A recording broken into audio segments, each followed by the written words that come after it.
This program contains adult content. Is there a God? Big atheist. Really? What am I, an idiot? Come on. That yes, it would be nice if you could throw your sins and your responsibilities on someone else. But it's not true. It looks like far-left lunacy. I don't believe that it's true that religion is moral or ethical. You don't need to follow anybody! It's not human intelligence! If someone doesn't value logical consistency, what logical argument are you going to give them that will demonstrate that they should? I see dead people. Welcome to the Godless Revolution. Today is Wednesday, October 24th. It's our Halloween episode. Yeah. Because it comes out the week of Halloween. Mm-hmm. We actually thought ahead for this one. We did a little bit. We'll be recording next week, actually on Halloween, yeah. But we want to give you guys something to listen to before then and on Halloween instead of whatever. I probably won't be here next week. Oh, really? You fuckcock. I know. There's a whole thing with Rhett's first Halloween and whatever. Oh, right. I get that. He has a little centurion outfit. Oh, yeah? Mm-hmm. Oh, you got to send me pictures then, because that's going to be adorable. We got Oz a costume, too. You going to tell him to strike people roughly? Yeah. Yeah. Throw him to the ground. But tonight we've got some fun, scary stories lined up for you. Before we get into the scary stories, what have you guys been up to for the last week? I guess the only thing I really did that was anything exciting was we did a Cars for Kids trunk or treat thing on Monday. This is the first one they've done. Fucking a massive amount of people showed up. Oh, yeah? Like, we had a giant thing of candy, and we ran out. We were grabbing more candy. We had, for like the Mascot Miracles bus thing, we had 400 pounds donated from Hershey's. That went out. 400? No, 100 pounds. It's 100 pounds. Oh, jeez. Not 400, 100 pounds. My mistake. Still 100 pounds is a lot of fucking candy. Gone. Wow. Like, it was incredible the amount of people. So we did it. It was actually in Sandy, inside of a parking garage. And, you know, the guys were bringing some of their, like, McLarens and Lamborghinis and stuff in there. Then you had all of our cars. But yeah, so like the whole width of the aisle was filled with kids. Like the whole width of... So from like where you normally like drive through, where you got your two lanes, like driving through a parking garage, were filled from side to side with people just walking through the entire lane. Nice. So... Yeah, people go nuts for trunk or treat events here in Utah. Yeah, it's fun. I dressed up as a detective, then I realized I looked like one of the Beastie Boys. with the wig on and stuff. So as the kids are walking by, you're like, so what you want? Yeah. That's awesome. That was quite a bit of fun. Yeah. Did a little trunk or treat thing with the Corvette and had fun with it. Cool. Yeah, like I said, people go nuts for trunk or treat things here in Utah. Atheists of Utah has been doing a trunk or treat thing for the past 3 or 4 years now.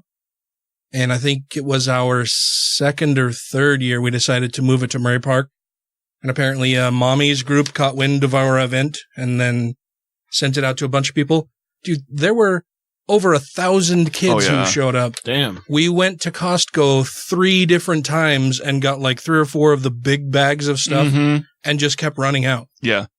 I couldn't believe how long the line was and how many kids showed up. I made a joke about trunk or treating being the speed dating of Halloween. Because it's just that quick. It's like, okay, you just walk by and you make your loop around this little area and you got your whole thing filled up. I'm like, then you get to do that multiple nights in this state. Oh, yeah. Like when I was a kid, it was one night. And you had to work for it. You had to walk up and down the streets. You had to put in work, Matt. You had to do work. We're working today. That's been a while. That's an old callback. That's why I was egging you on for it. Yeah, I was like, wait, I have a job? What do you mean? I got to work. I remember trick-or-treating like that. That sounds familiar. And you, sir, what have you been up to? What have I been dumped to? I haven't really done that much of note this week, so Yeah. Well, you got a centurion. Yeah, that's true. That came in the mail. Woohoo! Oh, That's what I got dumped to today. Last week. That's gonna be oh no! You showed me a painting that you did. Oh yeah. It's fucking awesome, man. I did that. That's true. Tell us more about it. It was for a coworker who's having a baby, and so I took the colors from the baby shower, and she's into fantasy, so I made a dragon in those colors. It's really fucking cool. Mm-hmm. You should send me a copy of it, and send me a picture of it, and I'll post it out on our Facebooky thing. Okay. I think the peoples would like it because it's really fucking cool. I almost feel like I need a piece of matte art from my bar. I already got one down there. I saw you got one what? A piece of your artwork. Which what? The Hitchens. Oh, yeah. Mm-hmm. What do you want? I'd let you pick.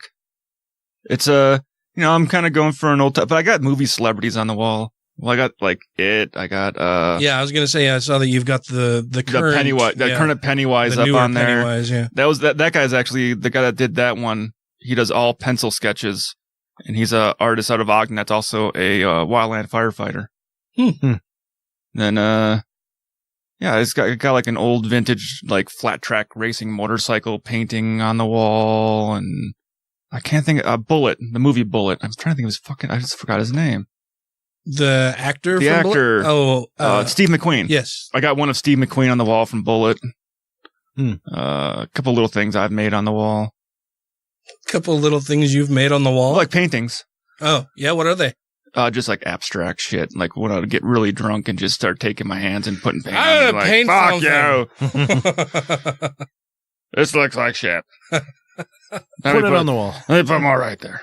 Put it on a wall. I'm going to paint it on a wall. It fills space. Nice. Yeah, the bar's looking nice down there. Yeah. Coming together. This winter, I'll take apart the cabinets and do those. Mm-hmm. I saw your video about making a bijou. Yeah.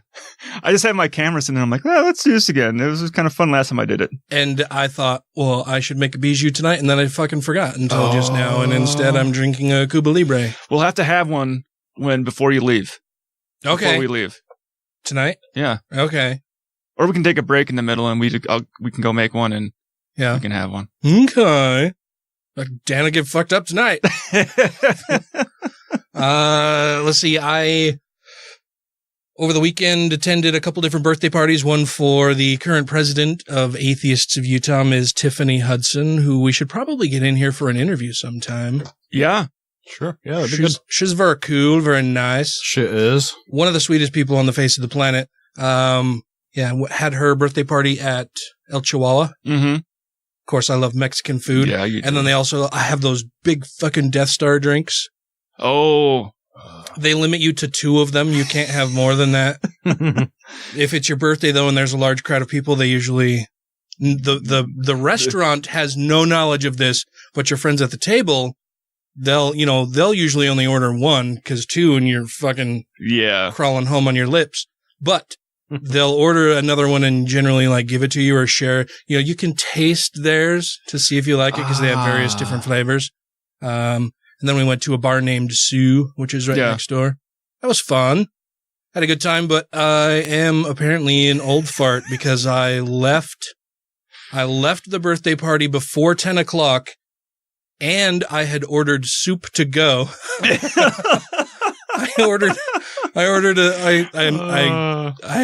requested an order of pozole to go. So I had soup waiting in the car and left the party before 10 o'clock. I'm an old fart. Then Sunday had a birthday party for my incredibly wonderful, talented, funny, handsome, intelligent, brilliant, awesome son who's now 25 years old. Had some homemade chili over there. That was really good.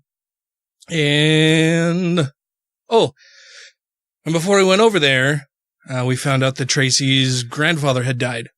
The age of 95. He was a World War II vet, Mr. Don Snar. And so now we've got family flying in again. Tomorrow, I think one of her brothers arrives tomorrow. The other arrives Friday morning. Okay. And so we've got the viewing on Friday, and then the actual burial on Saturday. And then because her brothers will be in town, I'm sure I will be a drunken mess the entire weekend. But, and I haven't posted anything about it anywhere, because Tracy's a pretty private person. Yeah. Mm-hmm.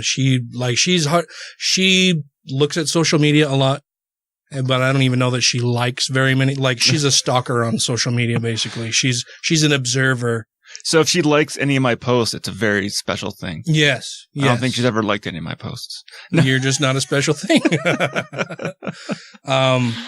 So I haven't posted anything. You guys, aside from you guys tonight, I haven't even told anybody else about this yet. Apart from great friend of the show that you guys know as well, and friend who I just was chatting with that person the other night. But it's been a little rough. I think she thought she was more prepared for it than she actually was. You never are prepared. Yeah, well, and everybody's, like I say it all the time, everybody's weird about death. We're all just weird about it in our own way. You know, I think, you know, her brothers have flown into town a couple different times when it seemed as if he was right at death's doorstep and was going to be dead within the next day or two. And he's been in hospice for like 6 months or so, I think. Okay.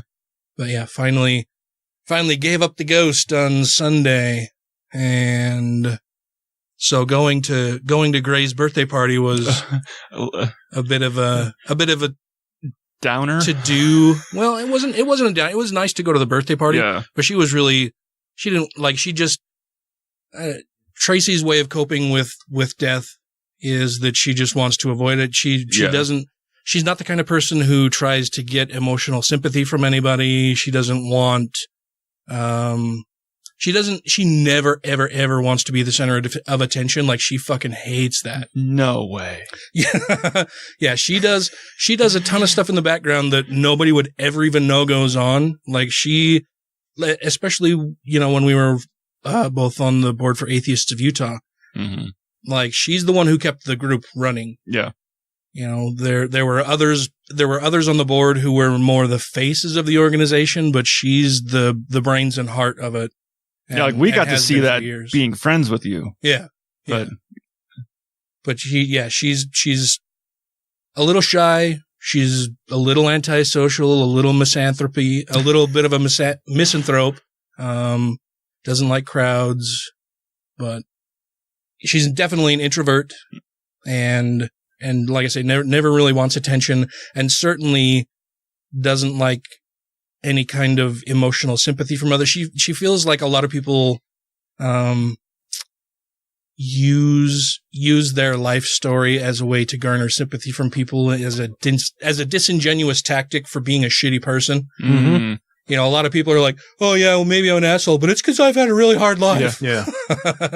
And she's like, "Well, yeah, I've had a really hard fucking life too." Yeah, we all have. Yeah. I mean, that's just part of being a human. Yeah, we're all abused. We're all beat up. We're all fucking broken. Yeah. My mom didn't give me cookies when I was 2. Yeah, and we've known way too many people that have emotionally manipulated a lot of our other friends. That she just has never been a fan of it, and is just getting less and less to be much of a fan of it. Yeah, as the years go by. But yeah, it's been a little rough, but it'll be fine. But yeah, he was a good dude. World War II bomber pilot. Oh shit! Wow. He was featured in the Deseret News like 3 or 4 years ago. Okay. Yeah, big time war hero, fighting Nazis. But yeah, that's a lot of fun. So with that out of the way, we have some newsy things too. We'll cover those in just a minute. There's been a lot of fucking news today. Yeah. And I want to say that you now have less than 2 weeks as of the date of this recording. So by the time you hear it, you've got just over a week. Yeah. To go out and fucking vote. Please do it. If you have not registered, there are most states allow for same day registration. You can just show up at a polling place with your ID, register, and cast your vote. You need to go out and vote. We'll be talking more about that in just a few minutes. Red rum. Red rum. Red rum. Red rum. Before we get into some of the more recent news items from today, I wanted to do a little bit of a follow-up on a story that we talked about last week with the Petoskey pharmacist who refused to fill Rachel Peterson's order for misoprostol, which is the drug that would allow her to complete the miscarriage that she was going through. Not an abortion. Not an abortion. No, the baby or the fetus was non-viable. She had gone to a doctor. The doctor had said, "I'm sorry to inform you, but you are no longer with child. Yeah. You're having a miscarriage. I don't hear a heartbeat. Here's a prescription for some medication that will help you complete the miscarriage and pass the things that you have inside you. It's not going to be pleasant. Sorry this is happening. You've got my sympathy."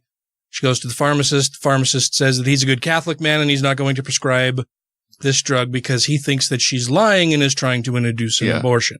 And not only will he not prescribe it, he won't transfer it to another pharmacist. Well, he wouldn't allow another pharmacist or tech to assist her. Yeah. Wouldn't transfer it to another pharmacy. Like, everything that was against the law and company policy is what he did as a good Catholic man. Mm-hmm. I wanted to let our listeners know that this all happened to the Peterson family in July, and that pharmacist, as far as Meyer has told any news agency, has not been an employee with Meyer since July. So it sounds like he was fired or was allowed to resign. They haven't said either way, citing privacy for this individual, but he has not been employed with Meyer since July. I did some digging around online, and I don't see that he's employed anywhere, and he is no longer a member of the Pharmacist Association thing that he was so proud of, and he has removed his information from LinkedIn, where he used to tout his credentials as a pharmacist working in the industry for more than 20 years. So that was interesting. I did some online stalking of this guy, and yeah, he's kind of dropped off the face of the earth.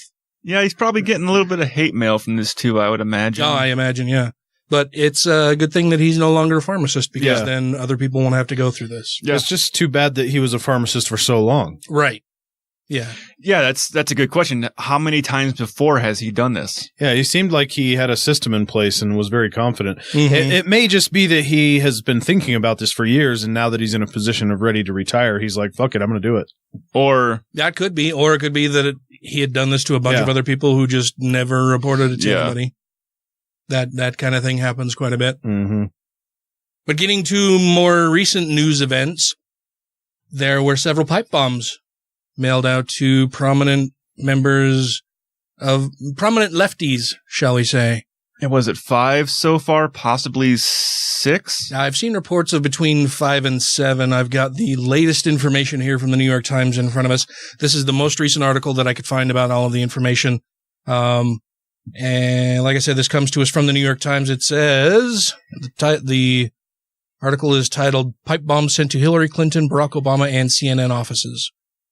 Pipe bombs were sent to several prominent Democrats, including former President Barack Obama and former Secretary of State Hillary Clinton, setting off an intense investigation on Wednesday into whether figures vilified by the right were being targeted. From Washington, New York to Florida, where a congresswoman who is the former chairwoman of the Democratic National Committee has her office, the authorities intercepted a wave of crudely built devices that were contained in manila envelopes. In the center of Manhattan, I guess Trump is going to go want to invade Manila now. In the center of Manhattan, the Time Warner Center, an elegant office and shopping complex, was evacuated because of a pipe bomb sent to CNN, which has its New York offices there. It was addressed to John O. Brennan, a critic of President Trump who served as Mr. Obama's CIA director. This isn't in the story, but those of you who pay close attention to politics may recognize Brennan's name as one of the people that President Trump stripped their security clearance from because they were outspoken critics of the Orange Menace. Yeah, on TV. Yeah. And so in retribution, he decided that he was going to revoke their security clearances. In the center of Manhattan, I already read that part. Yep. None of the devices harmed anyone, and it was not immediately clear whether any of them could have.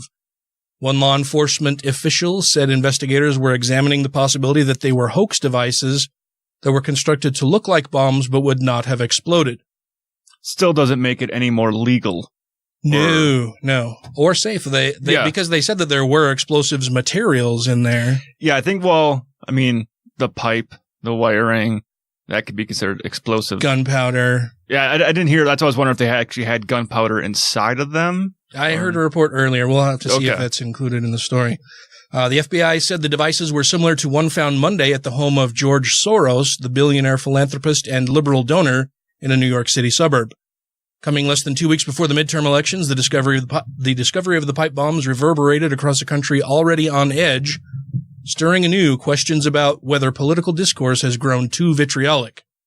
Mrs. Clinton, Mr. Obama, Mr. Soros, and CNN have all figured prominently in right-wing political attacks, many of which have been led by Mr. Trump. He has often referred to major news organizations as, quote, the enemy of the people, end quote, and has shown contempt for CNN. Fake news. Yeah. Fake news. I don't answer questions from CNN. You're fake news. Mr. Trump, speaking at the White House on Wednesday, called the attempted bombings, quote, despicable acts. In these times, we have to unify, Mr. Trump said. We have to come together and send one clear, strong, unmistakable message that acts or threats of political violence of any kind have no place in the United States of America. Unless you're body slamming a reporter. When I heard him say that, my first response was, then get the fuck out of the United States of America, you fucking dickhead. Yeah. If threats of political violence have no place in the United States of America, then shut your fucking mouth and leave, because you are the source of so fucking much of that. He continued in the same vein later Wednesday at a rally in Wisconsin, encouraging, quote, all sides to come together in peace and harmony, before taking aim at the news media. Yeah. The media also has a responsibility to set a civil tone and stop the endless hostility and the constant negative and oftentimes false attacks, Mr. Trump said. On him. I would like to know what he thinks the false attacks are. Tell us anything negative. Yeah. Tell us what is actually false versus something that you just don't fucking like because you're a giant baby. I wonder if Trump thinks he's a god. I don't think he thinks he's a god. I think he's closer to, well, I guess it depends on your view of the Trinity and. Well, I mean, like how a lot he's compared himself to Jesus. Yeah, well, when he was campaigning in 2016. I'm just going with how a lot of dictators figure themselves to be godlike, kind of like Kim Jong-un, like that whole lineage. They're godlike figures in there. Doesn't poop. Yeah. Mrs. Clinton, in an address to a crowd of about 200 Democratic donors in Florida, said, "It is a troubling time, isn't it? And it's a time of deep divisions, and we have to do everything we can to bring our country together." In Manhattan, Mayor Bill de Blasio called the attempted bombings, quote, an effort to terrorize, and vowed the city's residents, quote, won't allow terrorism to change us, end quote. But Jeff Zucker, the CNN Worldwide president, accused Mr. Trump of demonizing journalists, quote, the president, and especially the White House press secretary, should understand their words matter, Mr. Zucker said. All the devices were packed in envelopes lined with bubble wrap and bearing return addresses with the name of Debbie Wasserman Schultz, the Florida congresswoman who was once chairwoman of the Democratic National Committee, the FBI said. The mailing labels were computer printed and 6 first-class stamps were affixed to all of the envelopes. I keep adding like a PT at the end of some of these words. Stamped. And you make fun of the way I say stuff. Well, but I notice, and I'm trying to correct it. A 5th device sent to Mr. Obama's Attorney General Eric Holder was apparently incorrectly addressed, and because Ms. Wasserman Schultz's name was on the return address, it was ultimately delivered to her district office in Florida, the FBI said. Another package addressed to Representative Maxine Waters, a California Democrat, was intercepted at a congressional mail facility. Ms. Waters said in a statement in recent Another package addressed to Representative Maxine Waters, a California Democrat, was intercepted at a congressional mail facility, Ms. Waters said in a statement. In recent months, Mr. Trump and Ms. Waters have often ridiculed each other. Maxine Waters is the representative that Donald Trump keeps saying has very low IQ. Yeah. Very dumb. Later, another package was discovered at a mail facility near downtown Los Angeles that appeared to be addressed to Ms. Waters, according to a law enforcement official. The discovery forced the evacuation of the facility. The device that went to CNN's offices arrived by courier, a law enforcement official said. However, it still had half a dozen first-class stamps on it. Investigators believe the bomb delivered to Mr. Soros' home was dropped off in his mailbox. The device sent to Mrs. Clinton was found late Tuesday by a Secret Service employee who screens mail for her, a statement from the Secret Service said. A security guard at the Clinton Foundation's Midtown Manhattan offices said the package was addressed to Mrs. Clinton's home in Westchester County, north of New York City, not her offices. The package addressed to Mr. Obama was intercepted early Wednesday by Secret Service personnel in Washington. A law enforcement official said the devices were made with a 1-inch by 6-inch length of PVC pipe filled with suspected pyrotechnic powder and broken glass to serve as shrapnel. They had a small button battery with a digital clock as a timer and a hot bridge wire initiator, the official said. The devices contained some of the components that would be required to build an operable bomb, but law enforcement officials would not say late on Wednesday whether they were viable. The devices were being sent to the FBI lab in Quantico, Virginia, where they would be analyzed. A senior law enforcement official in New York describing the bomb sent to CNN said it was intercepted in the basement mailroom and resembled the others. Quote, same package, same device, end quote. On Wednesday afternoon, the New York City Police Commissioner James P. O'Neill said that the CNN bomb was, quote, a live explosive device, end quote, and that it would be rendered harmless and sent to the FBI to be analyzed. The package that contained the device also included white powder that the police were testing to determine if it was toxic, he said. Dude left his cocaine in there. Does this smell like anthrax to you? The thing is, anthrax isn't white. Oh, yeah? Yeah. What color is anthrax? It's a brown color. Brownish? Yeah. Does this smell like anthrax or heroin? Some bomb technicians who studied photos of the device that circulated on social media suggested that the bomb sent to CNN had hallmarks of fake explosives, the kind more typically depicted on television and in movies rather than devices capable of detonating. A digital clock was taped to the middle of the pipe, a feature that experts say is typically shown on fictional bombs in an attempt to ratchet up dramatic tension, but unnecessary in real life. In fact, bomb makers generally avoid attaching visible clocks to their devices to keep from tipping off their targets about when the bombs are set to explode, which makes sense. Yeah. Like, if I'm mailing you a bomb, I'm not going to include something on it that tells you exactly when it's going to detonate, right? November 1st, 2 p.m. You're like, oh, I guess I can finish my coffee before I call and alert the police. Like, okay, alarm off. Earlier this month, federal authorities said they intercepted multiple packages suspected of containing the lethal substance ricin addressed to Mr. Trump and at least 2 top Pentagon officials. In February, an envelope containing a white powdery substance that investigators later determined was cornstarch was sent to the Manhattan apartment of Donald Trump Jr.'s mother-in-law. On Wednesday, the authorities said bomb technicians would seek to determine where the bomb's components were purchased or the bombs were made. Evidence technicians will attempt to recover traces of DNA or fingerprints from the components and the envelopes that contain the bombs. Federal agents with the United States Postal Inspection Service could play an important role in the investigation if any of the packages were delivered through the mail. The envelopes had more postage than needed to be delivered, according to a former law enforcement official briefed on the investigation.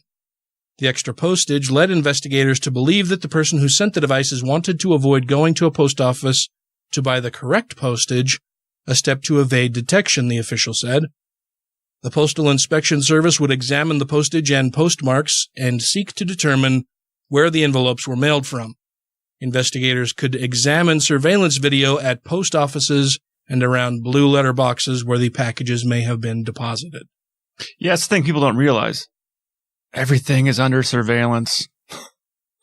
Everywhere. Yeah. If you're walking down the road, chances are you're on a video feed somewhere. So there are a few things about this story that stick out. Of course, we don't know that the bombs were operable. Yeah. We know that the person who sent them isn't the brightest of people because they sent them to like their public offices. Well, and where their mail is inspected before it's ever delivered to these people. And the guy might not have been intelligent enough to build a working bomb, and he built what he thought would be a working bomb. But it ended up looking cartoony. Yeah, it's Acme bomb is basically what he said.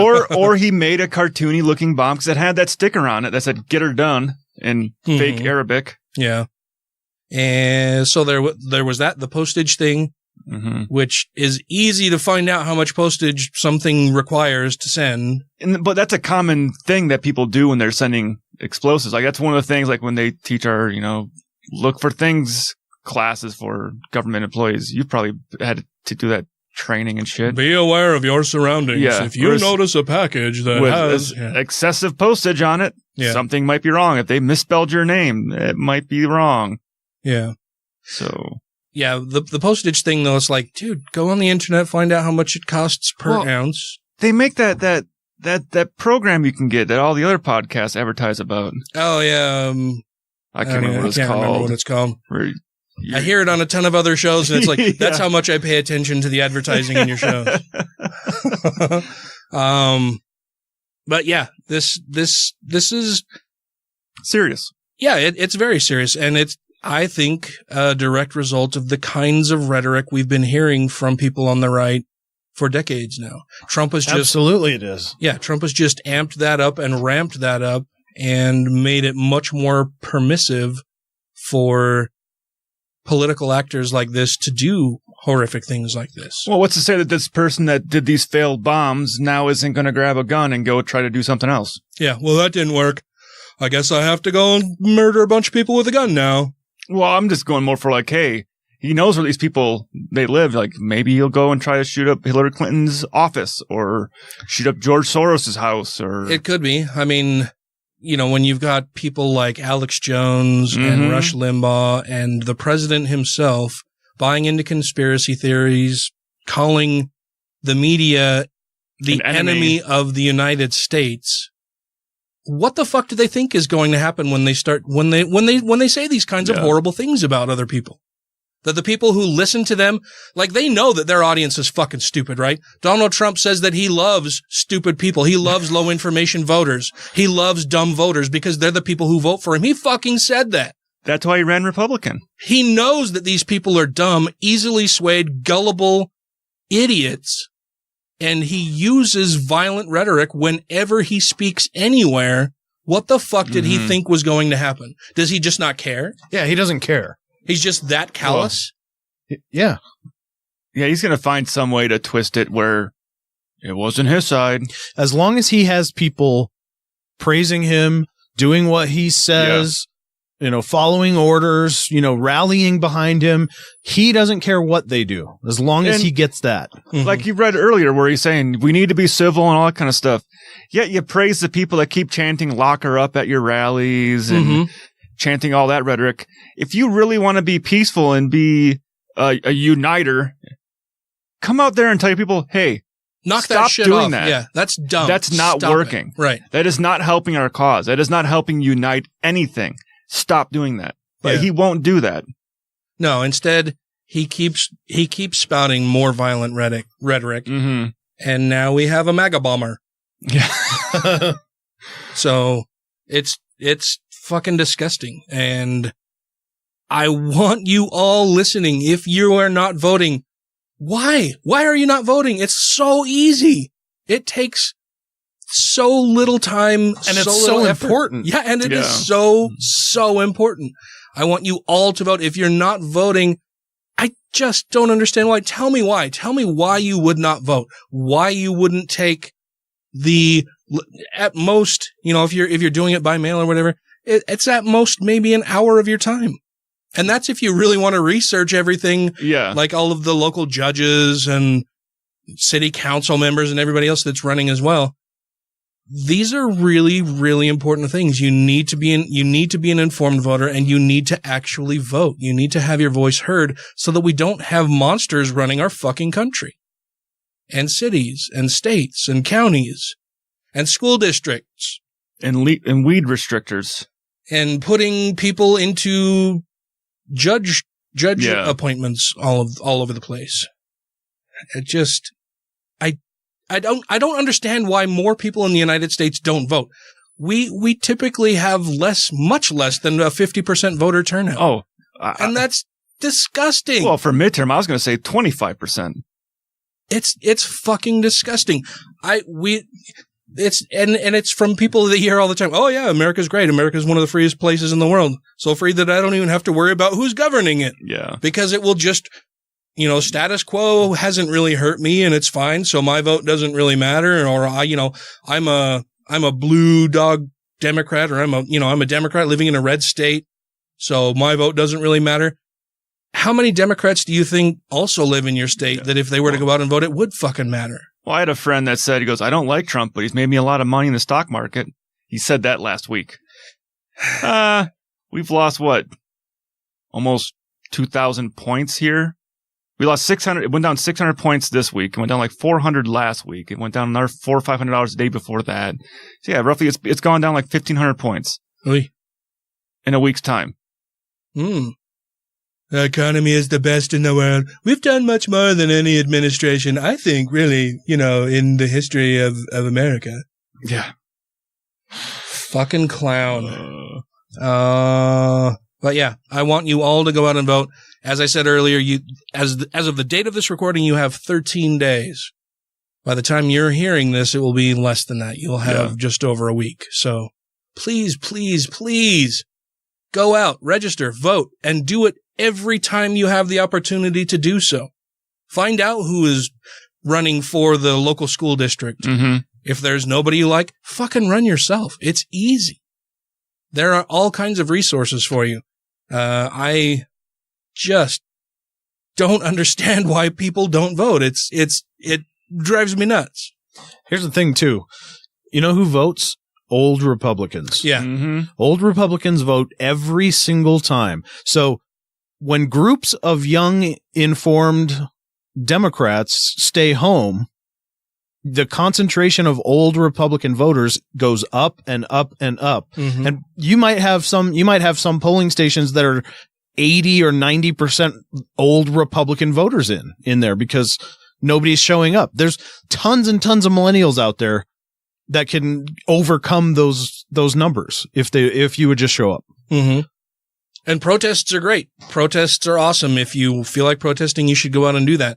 What's even more important is that you use your right to go and vote so that you don't have to protest what's going on in the government that you didn't exercise your right to become part of. Yeah, that's the biggest protest, isn't it? To go vote and say, get the fuck out of my government. Yeah, exactly. And then instead of protesting, we just go to the park and have a party.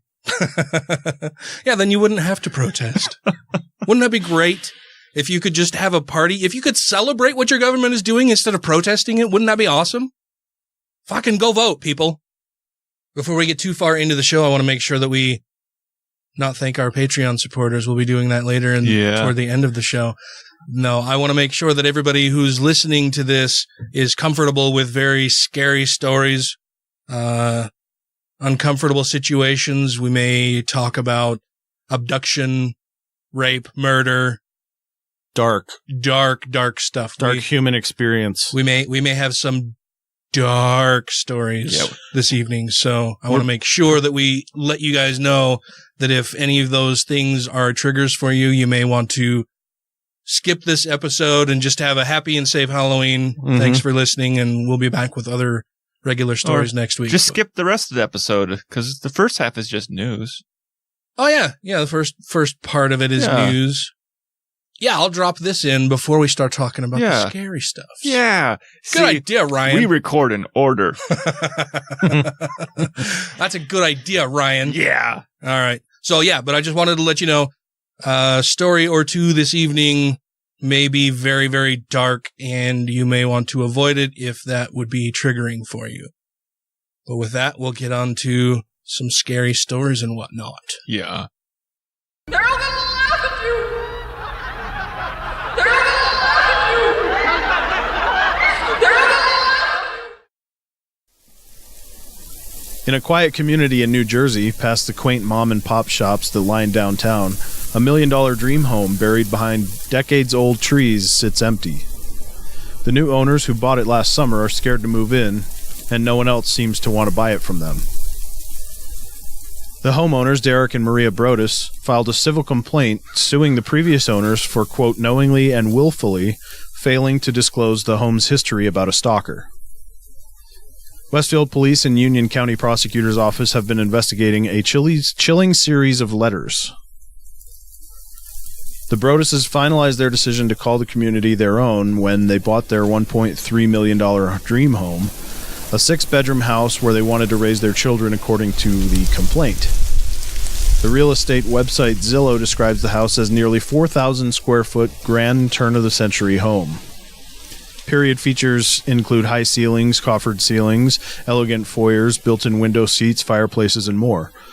The stunning master suite boasts a custom dressing room, closet, and a renovated bath. 2 porches, a covered, open front porch, and an enclosed side porch for sunning, with stone fireplace add to the inviting appeal. An open staircase leads to the 3rd floor with a sitting area, 2 bedrooms, and renovated bath with skylight. A finished playroom is located in the basement. 3 days after the Broduses bought it, they got a letter. My grandfather watched the house in the 1920s, and my father watched it in the 1960s. It's now my time. I've been put in charge of watching and waiting for its second coming. Do you need to fill the house with the young blood I requested? Once I know their names, I will call them and draw them out to me. In 2 more letters dated June 18th and July 18th, he wrote, Have they found out what's in the walls yet? In time they will. I'm pleased to know your names now, and the name of the young blood you've brought to me. Will the young bloods play in the basement? Who has the bedrooms facing the street? I'll know as soon as you move in. It'll help me to know who's in which bedroom, then I can plan better.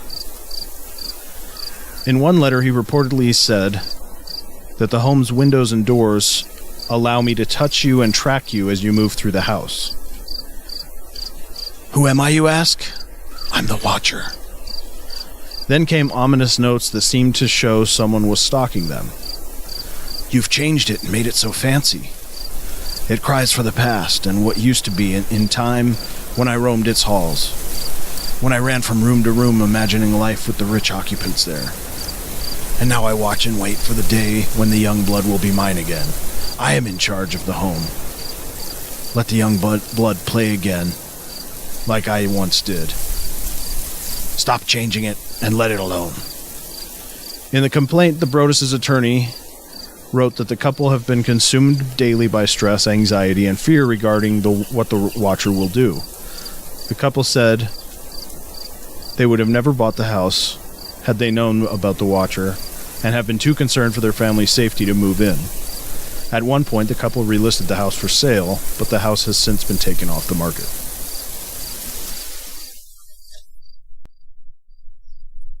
I'd buy it.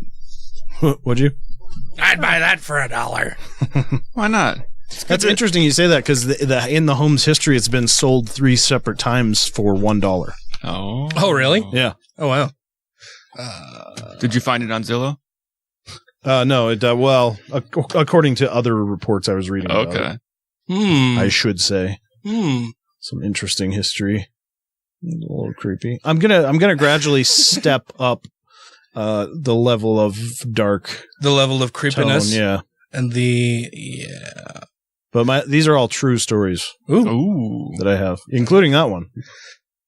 Just some weird guy who likes the old house and Yeah. I worked there. You're changing things too quickly. Will the children play in the basement?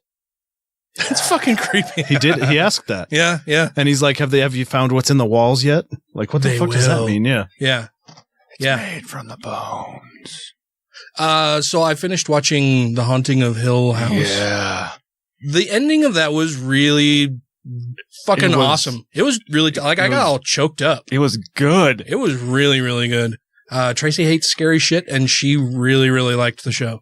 She watched the first episode kind of, with her fingers over her eyes a little bit, like, can I look now? Yeah.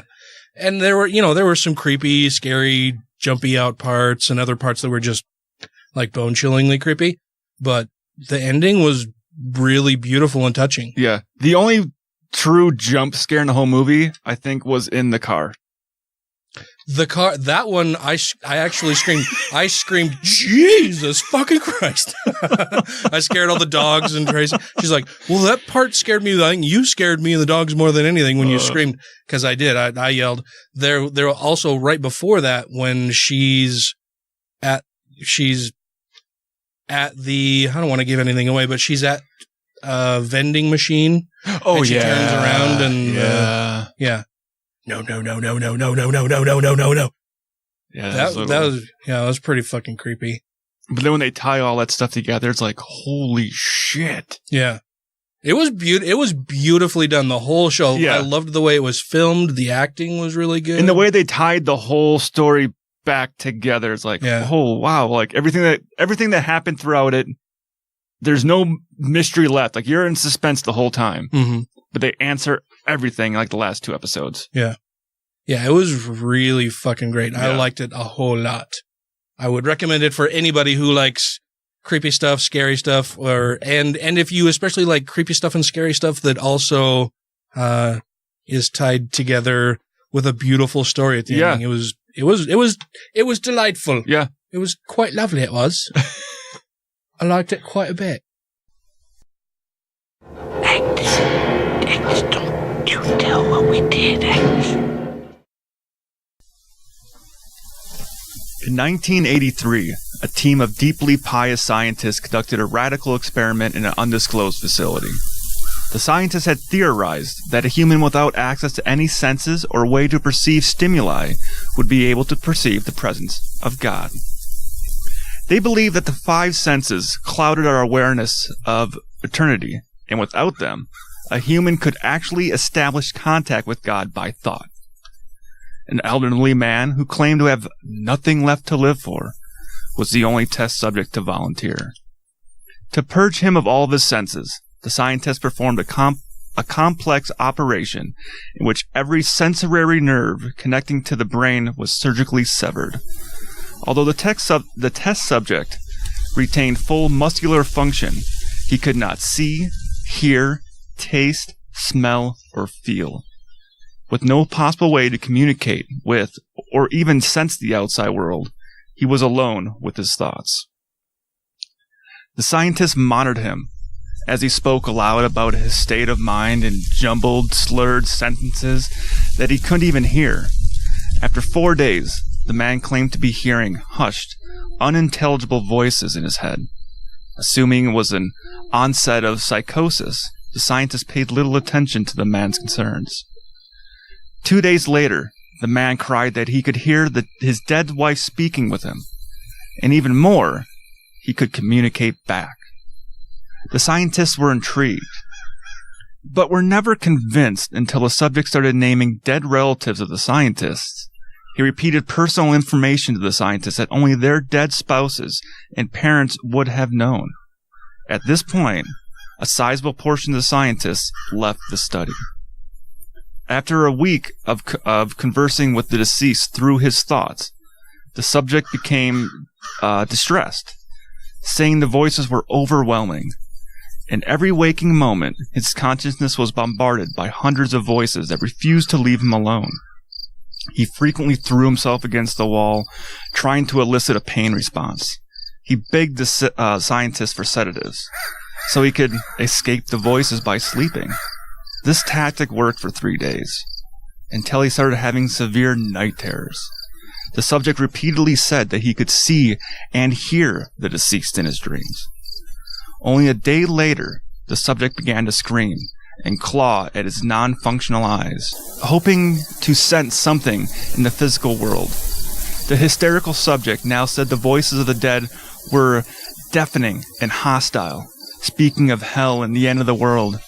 At one point he yelled, no heaven, no forgiveness for 5 hours straight. He continually begged to be killed, but the scientists were convinced that he was close to establishing contact with God.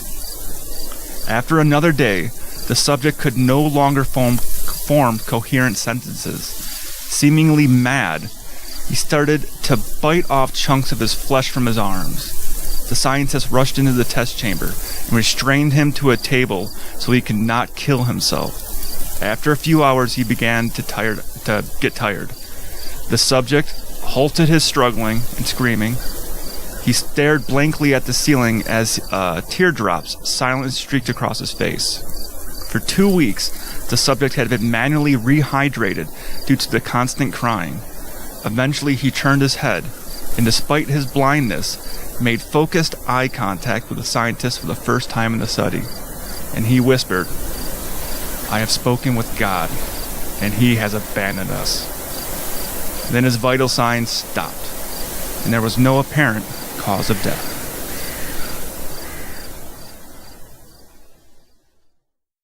They will say that I have shed innocent blood. What's blood for, if not for shedding? I woke up to hear knocking on glass. At first I thought it was the window, until I heard it come from the mirror again. She just goes a little mad sometimes. We all go a little mad sometimes.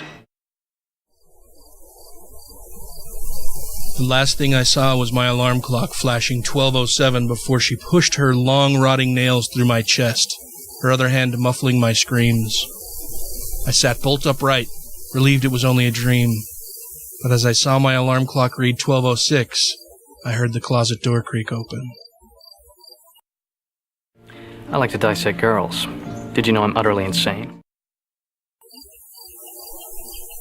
Growing up with cats and dogs, I got used to the sound of scratching at my door while I slept. Now that I live alone, it's much more unsettling. You want to know what happens to an eyeball when it gets punctured? You got any idea how much blood jets out of a guy's neck when his throat's been slit? In all of the time that I've lived alone in this house, I swear to God I've closed more doors than I've opened. Be afraid. Be very afraid.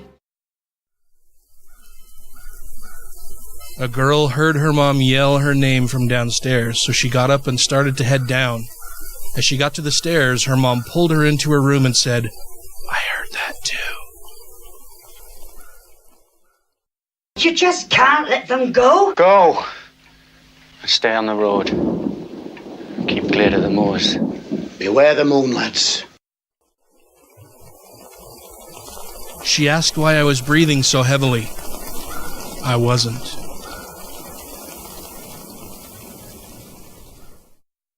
They mostly come at night. Mostly. My wife woke me up last night to tell me that there was an intruder in our house. She was murdered by an intruder 2 years ago.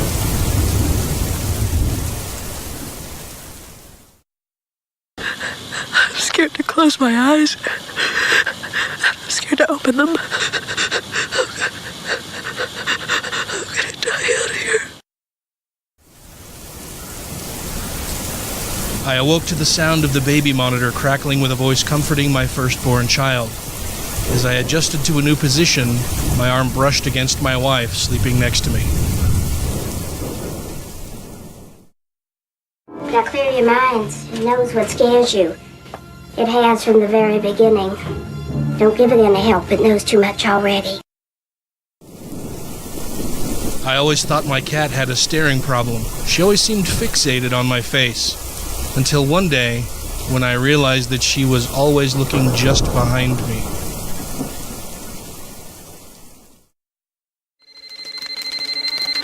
Listen, asshole! No, you listen, you little bitch. You hang up on me again, I'll gut you like a fish. There's nothing like the laughter of a baby, unless it's 1 a.m. and you're home alone. Even then, there's still nothing like it. Nothing quite like that. What an excellent day for an exorcism. I was having a pleasant dream when what sounded like hammering woke me.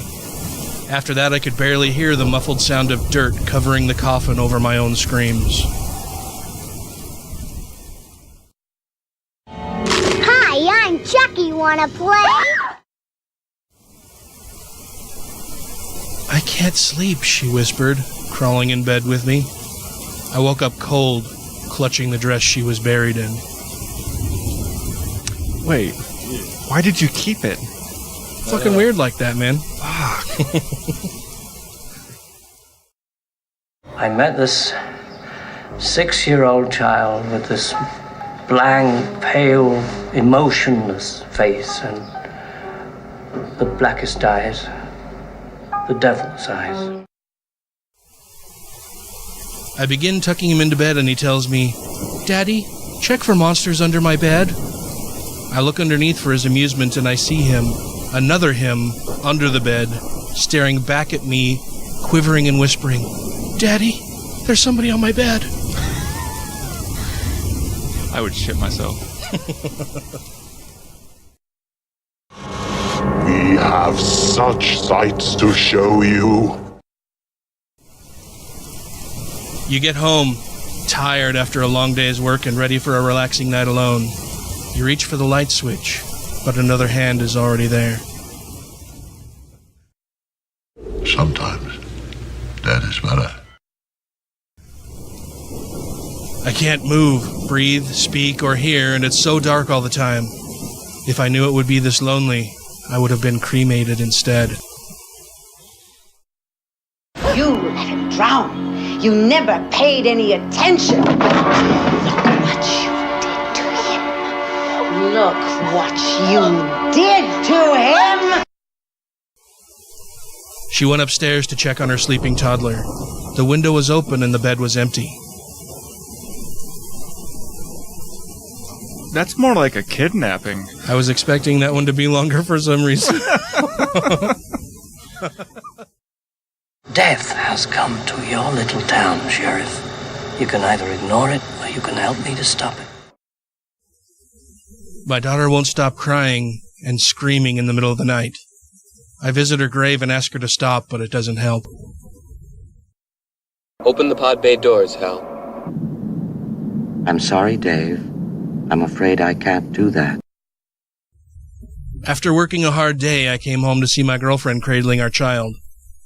I don't know which was more frightening, seeing my dead girlfriend and stillborn child, or knowing that someone broke into my apartment to place them there. Oh, that's fucking creepy. That's creepy and disgusting.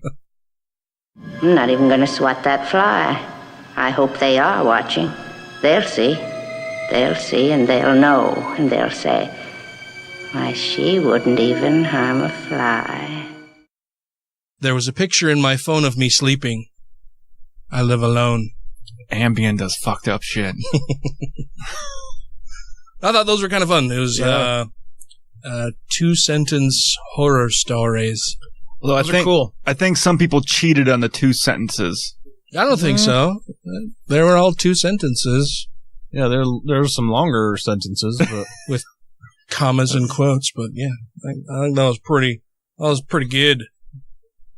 Some of those I like the way that they twist things, like where you're expecting one thing and a twist at the end. I love that in comedy too, where they'll tell a story and it's totally flipped on its head or completely out of anything that you were expecting at all. Misdirection. Yeah, I love that kind of stuff.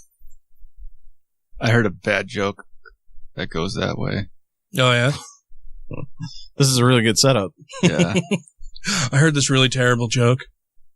And then you probably don't even remember what it was, do you? Well, it wasn't really. It was more of like it was a joke in conversation where they're talking about like hookers in Vegas, and the guy said, "I got a bad hand job in Vegas for $400." And the guy's like, "Why the fuck do you spend $400 in Vegas?" He's like, "Well, my brother needed the money."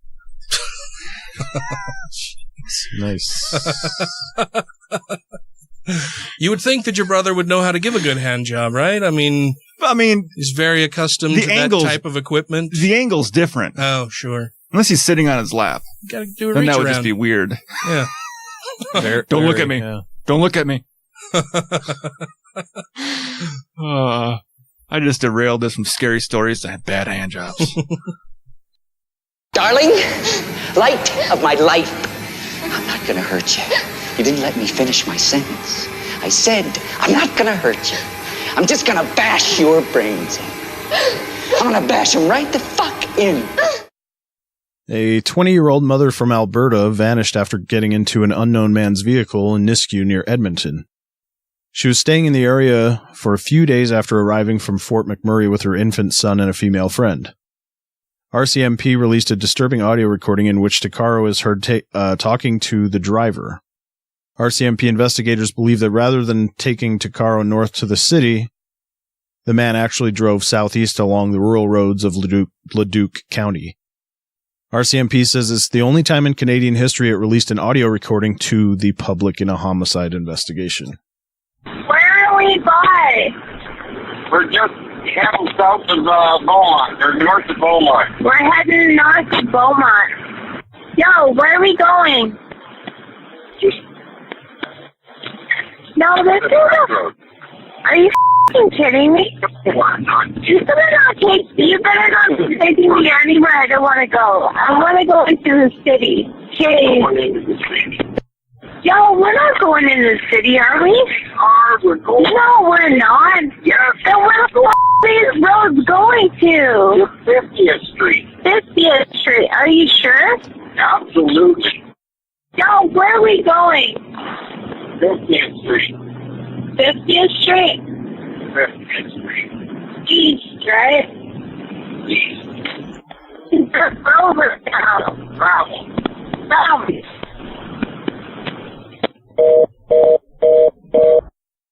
Just 4 days after its release, horseback riders found Tuccaro's partial skeletal remains in a farmer's field in Leduc.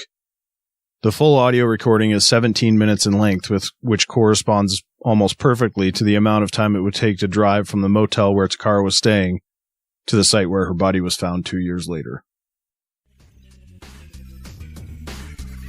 Thank you to everybody who has rated the show on iTunes and Stitcher and are following us on YouTube, Twitter, and Facebook. And to all our Patreon patrons, you make the show possible.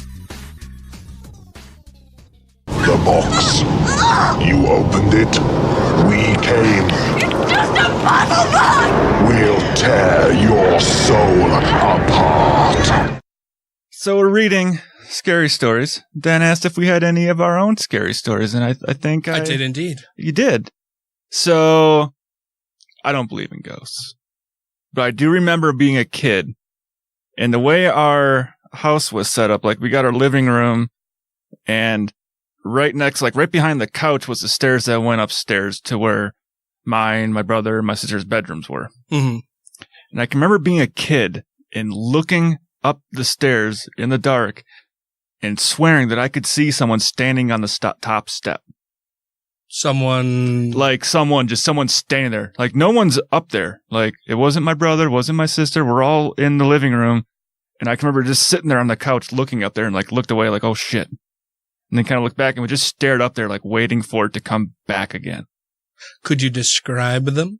Not really. I just remember seeing like a person like you would normally see. It was dark. So it was a dark stair. So it could have been like a pareidolia type thing looking up a set of dark stair steps. Mm-hmm. Just with the window. There's a window right at the top of the stairs that's, had very light blinds. So it could have been some street light coming through. So I don't know what it was. But the other weird thing is I got in trouble for not coming home on time a lot when I was a kid in high school. What? Mom and dad be like, hey, Ryan, what time did you get home last night? I'm like, I was home by like 11:50. My curfew was like midnight. Mm-hmm. And they'd be like, no, we heard you come in at like 1 a.m. I'm like, no, I swear to fucking Jesus Louis Dreyfus, I came home at fucking 11:50. I was home before my curfew. Like, I know I was home on time. Seriously, or this is just what you're telling your parents? No, I was honestly home. Okay. If I wasn't going to make it home for curfew, I just didn't think I'm home. Yeah. So I knew And the thing is that it's an old house. My parents' house was built in like the 1890s. Oh, it's really? Wisconsin. Are they still in the same home? Oh, yeah, they're still in that same house. Yeah. But you'd go up the steps and it would make creaks. My parents' bedroom was right by the steps. So they would hear the steps creak as you'd go to bed. But I would know the spots to step on the steps to try not to make noise as well. Like stepping on the sides, and I'd lift myself up on like, oh, don't step on that one. So I'm gone. My brother's gone. And my sister's gone. My mom tells me one time, sorry for yelling at you when you were a kid, Ryan. It still sounds like people walk up the steps once in a while. That's kind of creepy. It is a little creepy. And creaky. It's creaky. I mean, the house isn't settling anymore. It's not settling after 100 years. Yeah. But yeah, my mom told me once that they would still hear sound like the steps are creaking. There still is expansion and contraction of I was going to say, stuff with temperature. You know, my home is older. It was built in the 70s, and the upstairs flooring creaks quite a bit. But I've noticed that, if I'm just sitting in my office at different times of the day, I can hear different creaks and bangs when I know nobody's moving around, and it's just different parts of the house warming up or cooling down, and expanding and contracting, like you said. Yeah, but your house isn't 100 years old. It would just be a little bit more creaky. I'll kill you all. I'll drive you crazy, and I'll kill you all. I'm every nightmare you ever had. I am your worst dream come true. I'm everything you ever were afraid of. No, yeah, but I totally get why some people think that, that their house is haunted, because those kinds of things happen and they don't have a good explanation. So it's like, oh, it's ghosts. Yeah. It's poltergeist. It's demons. Well, even in like my new house, I mean, it's a newer, my house was built 2004 time frame. And when I'm in the basement, like I was hearing a noise one day. I'm like, what the fuck is that? What the fuck's that noise? I'm like, there better not be water leaking somewhere. And I realize it's the heating duct, the metal. Like when it comes on or turning off, it's cooler down in the basement than it is upstairs. So I'm thinking, oh, that's the channel the duct runs through for the heating. So it's probably just that metal in there. It's kind of like banging and flexing. Little flex because it got heated up from the heater being turned on. Then all of a sudden it's cooling off, and it might flex just a little bit and make a little pop noise. And oh yeah, the house that my parents lived in together when I was a kid, before it was the house that we were all living in when they got their divorce, separated and all that kind of stuff. It was a house in West Jordan, and it was the same thing. Like during the winter when the heater would kick on, if you were in the basement, you'd be sitting there and you'd just, the heater would kick on and be on for, 30 seconds or whatever. And part of the ductwork would heat up, and you just hear this loud bang as it snapped into place or did its thing. But yeah, every time it came on, bang, 30 seconds after it kicked on. Yeah, because a lot of those things, they're not perfectly flat. Like they have those little, I don't know, little X in them almost, whatever. So yeah, it's gonna flex and move. I think they're designed to flex and move, probably. Yeah, but yes, sirree. Yeah, it's the only time I can have a ghost story. A census taker once tried to test me. I ate his liver with some fava beans and a nice Chianti.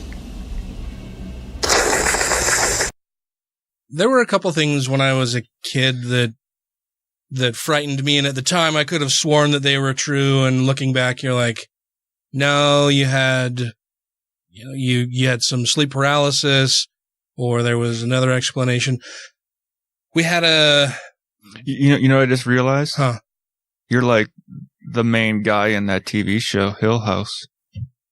The oldest kid. The older brother. Yeah. Where he's saying, no, that didn't happen. We all had we're all mentally ill. It rubs the lotion on its skin, or else it gets the hose again. No, we lived so it was my mom's second husband, Dick. His name was Richard. Yeah. And his mother was a Danish immigrant. They named him Richard because for some reason she thought that she had to name him Richard in order to be able to call him Dick. She wanted his name to be Dick. She called him Dick. Little Dicky? Yeah. She did. Oh, it's my little Dicky. Yeah. Oh. So just call him Dick. So I called him Dick all the time. Well, that's my grandpa's name is Richard, but it's always Grandpa Dick. Oh, yeah? Growing up as a kid, I didn't know my grandpa's name was Richard. Oh, really? Yeah. Huh. That just seemed, I don't understand, like, that's a really weird nickname. I'm guessing the term Dick hasn't been used as a pejorative or something. Or slang term, yeah. Or slang for your junk for a while. No. Yeah. It's a relatively new development. And junk used to have a different meaning. Yeah. Boat. Oh, yeah, the junk. Yeah. Yeah. A junk. Junk out. Yeah. Well, no, there's actually a boat style called a junk. A junk. Yeah. It's like, it's Asian. But yeah, so we were, living with my mom and Dick in this older home in Murray. I think it was built in like the 20s or 30s. It was a little home with this really, cramped little basement. My bedroom in the basement was 8 by 8. And my bed that I had at the time, I had one of those really cool water beds. I had a really cool water bed and then the headboard and everything. But basically my bed with the headboard and frame and everything was 8 feet long and Holy 4 shit. feet wide. So I had 2 feet on either side of the bed, and then the bed went from wall to wall lengthwise. Luckily, the closet is built into the wall, and then there were also some dresser drawers built into the wall, so I didn't have to move any other furniture in there. So it was the closet, my bed, and some drawers built into the wall and some shelves above that. But that was it. It was too small for me to even have a door on it because I couldn't have the door open into the bedroom because the bed was right there. And I couldn't have it open into the hallway because the hallway was only like maybe 3 feet wide. It was really like a really old, cramped, tiny basement. That's why homes need Lamborghini doors. That the power of Christ compels you! So I didn't have a door on my bedroom. For privacy, I eventually ended up getting like a curtain. Yeah, but it wasn't even a curtain. It was just bed sheets with a curtain rod. So it was like these old shitty blue.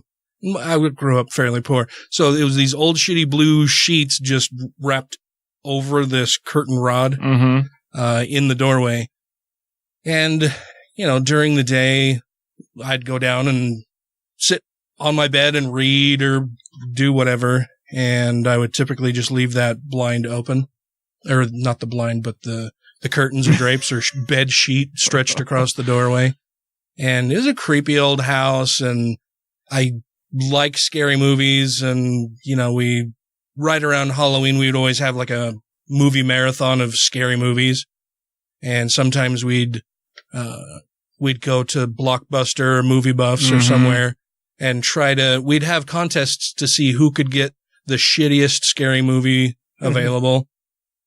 There's one actually that I want to recommend to everybody. It's called Drive-In Massacre.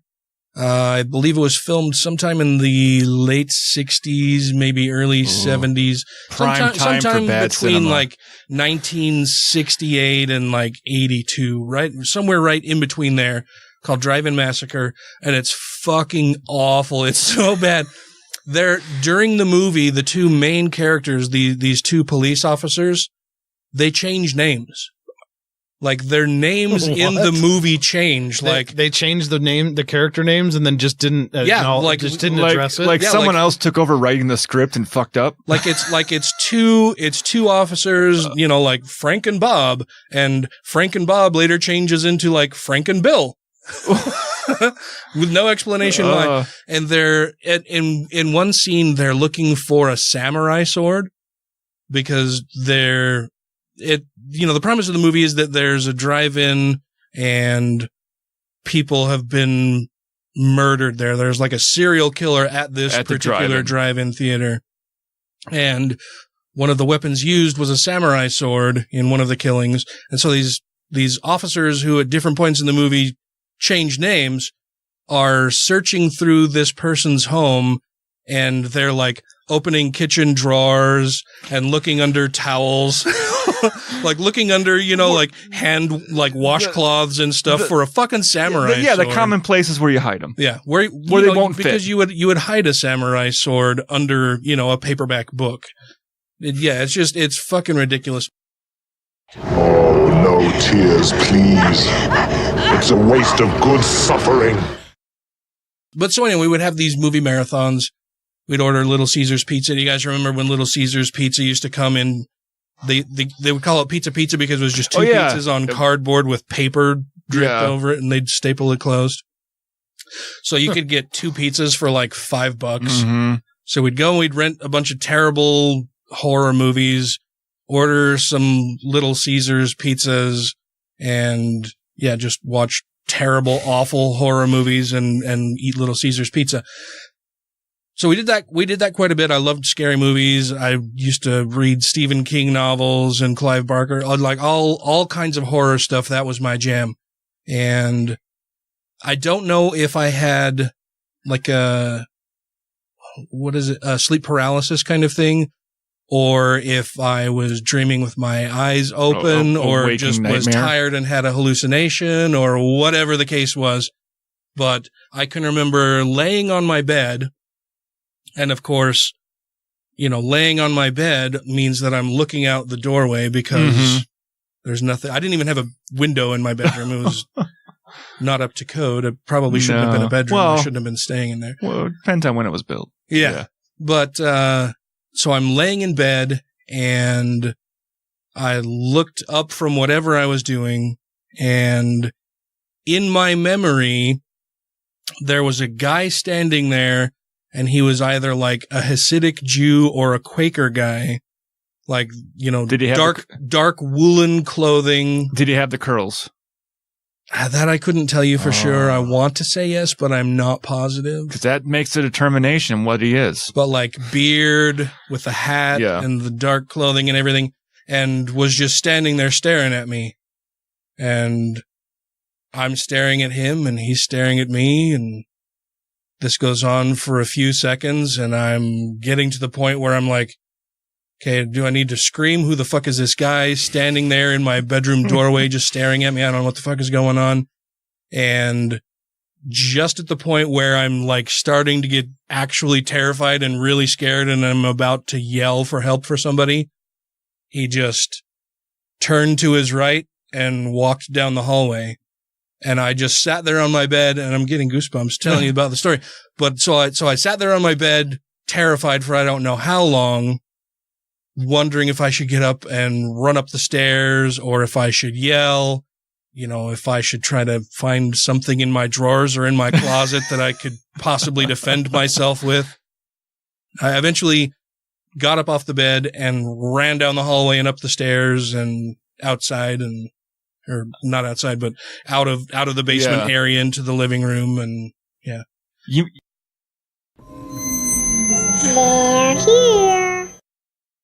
You missed your one opportunity to turn your waterbed into a holy waterbed. Yeah. That's also a great idea for a horror comedy, the Hasidic serial killer, with a samurai. I have to kill you, but with the blood, the mess, and the screaming. Well, if you could just take it down a notch or two. I'm sorry I'm upsetting you, David, but you don't understand what's going on. I understand, all right. You're one of the undead, and I'm a werewolf. So, like I say, I don't know if it was just a pure hallucination, if I had, night terror, if I was dreaming. I don't know what the case was, but... Or if somebody walked in the wrong house, was like, oh shit, there's a kid. Well, of course I tell my mom about it, and she's like, well, there's nobody here. And then she gets a little freaked out. Right. And because she had my mom's a very pretty lady when she was younger. Not that she's not pretty now, but when she was younger, like everybody thought she looked like Linda Carter. They'd say that she looked like Wonder Woman. So my mom's always been a very attractive woman and would get followed when we'd go out anywhere. So she had stalkers. She'd had, people calling and leaving profane and very gross messages on her voicemail system, or not voicemail, fucking answering machine. Yeah. So yeah, she got a little freaked out, and yeah, it was a little creepy, but I'm sure it was nothing. I mean, you know, I didn't hear anybody leave the house. The door is right there at the top of the stairs to exit the house. And, you know, and it was an old house with a really old squeaky, creaky, you know, stairs? No, not stairs. Door? The door, like the storm door, like your screen door that would, you know, bang against the house. And, but, you know, there was no sound at all after the guy turned and walked down the hallway. So maybe he just melted into the floor waiting for the next little boy. Was there Hasidic Jews in the Scary Movie? Maybe. It could have been something, you know, like watching Children of the Corn. Oh, yeah. Right around those times. Yeah. I never found Children of the Corn to be scary. That's because that was just another day in Wisconsin. Hey. So that's my scary story of when I was younger. There was another time that I scared the shit out of myself, but it turned out to be really fucking dumb. I was downstairs, and it was the house where my parents were living when they separated. I was downstairs and had been watching, I think I was watching Friday the 13th, like the original Friday the 13th, by myself in the basement, in the dark, like the TV's the only light on in the area. And I got scared, decided that I was going to go upstairs, went to walk upstairs, and felt something tugging on my foot as I went to go up the first stair. And like, you know, a brief couple seconds of like screaming terror. I didn't scream out loud, but just like searing white panicky terror in my head before I realized that I was tripping over the vacuum cord as I was going up the stairs. So, yeah. But those are the scariest things. Like, I don't really have any major scary stories or anything in my past. No, there's always like the creepiness. Like it's not scary. It's just creepy. And your brain's overreacting to all this creepy stimuli around you and making you think, oh shit. It's like, no, there's nothing that's going to fucking kill you here. Nothing's haunted. No ghosts are going to fucking get you. Your brain is just on overdrive. It's weird how your brain can control so much of that. Oh yeah. And how hard it is to talk yourself down from shit like that. Like, even now, there are times when, like, I'll have a creepy thought in my head or a scary thought in my head, and I'll be in the shower, closing my eyes, washing my hair, and then I think I hear something, and it's like, oh, that was nothing, you know. I'm in here and I'm washing my hair and I'm washing my face and my eyes are closed, and then you think you hear something else, and it's like, well, maybe somebody's home. Well, no, Tracy went and she's out of the house. Maybe she came home early. Well, maybe it's one of the dogs. No, they're locked in their kennels, or no, they're outside. And then your mind just starts, you know, running away with all of these wild thoughts. And you're like, calm the fuck down, idiot. Like, there's nothing there, but there's that little creepiness in your mind. Where I go, that there's a pistol in the bedroom next to the bed. Can I get there you there in time? Soaking wet, maybe soap in my eyes. What if the attacker has a knife and they're already right outside the shower door? Yeah. And you can almost feel somebody there, you know, while your eyes are closed. And then you open them, you're like, I told you there's nobody there. You fucking idiot. I had that as a kid all the time, where I'd get freaked out. Like, I'd be laying in bed and I'd hear something. I'd keep hearing noises, like, oh shit. And I would do the whole under the, like, literally, like, I can't, like, oh shit. Like, hold your breath. Under the covers, doing, like, you see in the movies, like, I remember doing that as a kid. Wait, you put the covers over your head? You're one of those people? Yeah. I thought that was a movie thing. No, why would you do that? I don't know why. That's the worst decision you can make. I was a kid. I remember being a kid, and like, I would hear noises and I would think something's coming into the room, and I would freak the fuck out, and I would put the sheets over me. So you think, I'm going to deprive more senses. Yeah. I don't want to see what it is. Is that the logic behind it? You I don't want to see know what it is? I was a kid. You're like an ostrich. If you can't see it, it can't see you. Me? But as you know, oh, why not just carry a blade of grass around and hold it in front of your eye? Like I'm not talking like teenager. I'm talking like probably like like 5 to 8. Yeah. I was never a blanket over the head kid. Every time I saw that in movies, I was like, what are they doing? I wasn't either. Like, I wasn't ever a blanket over the head kid because then I thought, well, then I won't be able to tell when they're coming to get me. Yeah. I'd pull the covers up close to my face and like right around my face, but I had to be able to, I had to make sure that I could see what the fuck was going on. I think I was I'm hidden. They'll never see me here. This moving lump under the trying sheets to won't like give anything away. And trying to ignore it, like I don't hear anything, like trying to cover, like just pretend it's not there. Pretend it's not there, type of thing. Yeah. But like I said when we weren't recording, I loved Unsolved Mysteries when I was a little kid. Probably because it scared the shit out of my sister. Is that the one with Robert? What the fuck was that guy's name? Yeah, he died like a year or so Robert ago. Urich or Robert? No. I can't remember. But he had that distinctive voice. Oh, yeah. And my parents they had like their bowling league on Sundays. It's Wisconsin. I'm going to look that guy. And I would put that on the TV and my sister would almost instantly start crying, going to hide. Robert Stack. Yeah.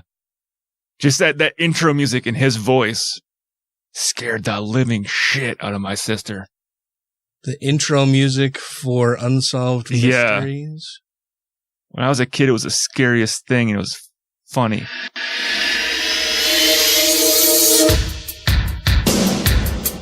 See, he'd be talking over this on tonight's episode. A woman travels to her car. Yeah. A woman is accosted while walking to her car late at night. Or she climbs into her car late at night without checking the back seat and drives halfway home before she realizes she's not alone. And she forgot the cookies. But yeah, that would when that music would come on and he would start talking. My sister, there's 2 things that scared the shit out of her that were so fun. That and tornado sirens. Oh, tornado sirens? Yeah. Those are a little bit eerie. Or like when the TV would do the like the warning type, like a little ticker tape thing. They would come across with the banner saying, "Severe thunderstorm in your area. Take shelter. Go to your basement." Are there tornadoes a lot in Wisconsin? Yeah, actually. Really? I mean, we had one. I guess it was like I don't know if it's classified as an actual tornado. We had something come through and hit where we were without power for a few weeks, and I had to ride my bike to work, and like the rocks were all ripped off the top of the building. Almost all the signs in the freeway were ripped down. We had a park that, like, literally you could see the path that whatever it was took through the park where the trees are just laid down. Like a good 150 trees were downed in the park. Mm-hmm. We couldn't go anywhere. I remember the day the power came back on, a guy was cutting trees still from the debris, and power came back, and all of a sudden everything starts clicking, like, the fan came on, the TV came on, the fridge is on. Within like 20 minutes, it was all out again, because the guy with that chainsaw down the street, he fucked up and knocked our line down. Oh, shit. Remember my dad, we went to go cook a pizza on the grill. He left the cardboard on it. Left the cardboard. Oh, nice. So you had the cardboard that's on the pizza. Frozen pizza? Yeah, the frozen pizza. Since we didn't have any electricity, we're trying to eat everything out of the freezer, and we'd go to like the grocery store and get bags of ice and stuff. But I remember the first time we put a pizza on the grill because stove didn't work. He put he forgot the cardboard underneath it. Well, it's hard to tell sometimes because they totally cover the cardboard with the pizza, and then the pizza itself isn't much better than cardboard a lot of the time. I love Jack's Pizzas. Also, if people are looking for YouTube stuff to disturb them, I have a playlist on my channel called Creepy Odd Bizarre, and it's just a playlist of a bunch of random unsettlings you can look up if you want. I still love watching Tales from the Crypt. I thought they were going to bring it back, but... Oh, really? I had heard rumors like a year or two ago they're bringing Tales from the Crypt back to HBO, but I never saw anything on it. There was a show, I want to say it was maybe Tales from the Dark Side. Did you ever watch that? Was that the disc where it had like multiple stories, like the weird stories where they're in hell and they're all telling like their stories of how they got there? No, there was There was a TV show on when I was a kid. It was on Friday nights. It would be on late at night, and I can't fucking remember the name of it. But the opening was super creepy. It was like negative photos of trees, and like you're walking along a wooded path, but it's like a negative. Yeah, I know what you're talking about. Yeah. Yeah. And then the theme music was, Then the theme music was really terribly frightening, and I'm trying to find the name of it, and it's losing me. So I've been searching while you've been talking and trying to fill airtime here, and I can't find it. But yeah, it was a terrifying show. Every week it was just a really fucking creepy story. Like they'd have either one or two stories.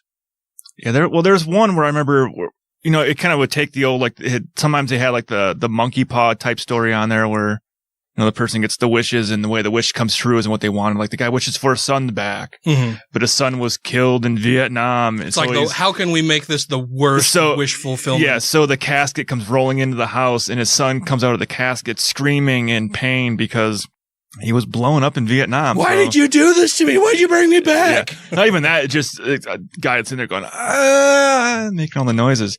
But there was one story on there that I thought was like the creepiest, and like, this is one I could see coming true. Mm-hmm. And it was a guy that ran a asylum, kind of like an asylum for blind people to house them and help them. But the guy was really strict. He was like a military drill instructor kind of strict. And the people that were there didn't really like him too much. Mm-hmm.